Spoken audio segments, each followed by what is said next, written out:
tell us about this new ECCA program and exactly how it works. Walk us through this, because there's so many people, we get messages all the time saying, what's the administration doing on education? How is this going to work forward? Are they able to get something through Congress? Because this has been obviously a huge part of what brought the Trump administration into power in the first place to win the election. It was so popular, particularly among suburban households and suburban moms.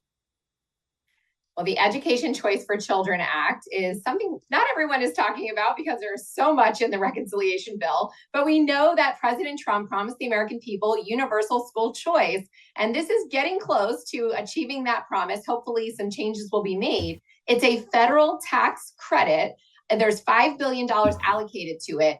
Anyone, you or I or a corporation, can make a donation to a scholarship funding organization, and that money can be used by anyone in the country for private school tuition, even in states that don't currently have school choice programs. So this is actually huge, because school choice has been something, and as conservatives, we've been fighting for this for literally decades. And we know that the public school system, or government school system, as we call it, is completely broken. We know these teachers' unions, as we saw through the lens of COVID, have completely warped priorities. In fact, their priorities are upside down, because you'd think a teacher's first priority would be, education of the children. But it turns out their actual priorities lie elsewhere. So this is really giving parents the opportunity to be in the driver's seat on this. Can you walk us through how it would work?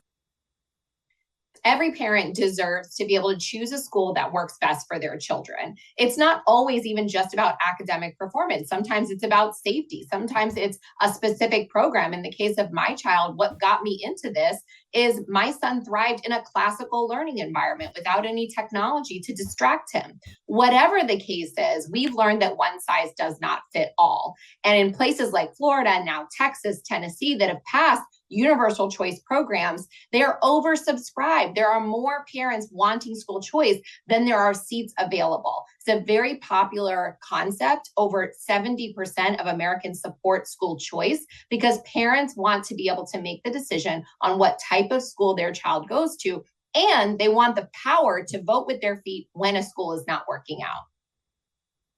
So now here's something that I've got to ask, and I'd like to know if the bill covers this. Cards on the table. This is full disclosure. This is something that would definitely affect my family, and I think a lot of families of listeners here, because we do have a lot of homeschoolers. So that's something that I want to ask about. But also, for my family and a lot of other families, we send our kids to Christian schools. So in my case, we sent our kids to a Catholic school, a parochial school. I was educated in the Catholic school system in the Archdiocese of Philadelphia. And yet, of course, for parents like mine and, parents like me and my wife now, we get taxed for the local schools that we don't use. And then we have to pay another tuition for our own children to go to a school that we would like to send our kids to, because it has the values that we agree with, it has the religious beliefs that we agree with, that our family agrees with. And yet it's almost like we're paying double for all of this. Would this provide relief for those types of parents?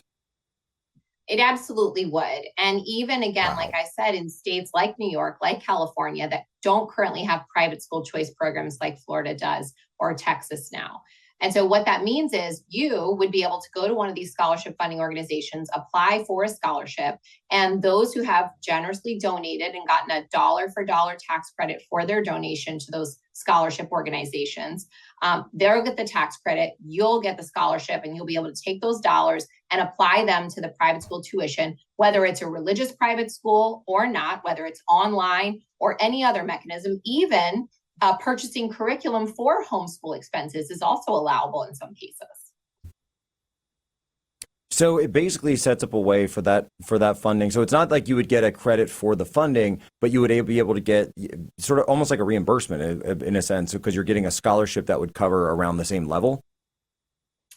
Well, it just depends on the scholarship funding organization. This is Gotcha. not Okay. prescribed each one. So each one is going to have different programs, but you as a parent will be able to shop around those scholarship funding organizations to find one that's going to fit the program that you're looking for. So it will also create competition among scholarship funding organizations to offer different types of programs for parents like you or parents who have other needs, such as homeschool curricula, tutoring, and other innovative programs. So this would include, programs that people want to get to that are beyond all this. Now, would it be set up? Would it be geographically tied? Because this has always been an issue with education. People saying, "Oh, well, kids in poor areas have to go to schools that are funded by those property taxes, and because those property taxes are low, the schools don't get as much funding." Which I get that that's actually part of the argument, but at the same time, if you actually, and I'm just going to say it, when you actually look at the amount of per student income that gets spent on per student spending for these systems, particularly in inner cities, we find they tend to be higher in many cases than schools outside of cities, and in fact are still worse performing than schools that are outside. So it tells me that the issue isn't necessarily just funding, that there's something else kind of broken there. Does that make sense? Oh, absolutely. We see that charter schools and private schools are doing more with less.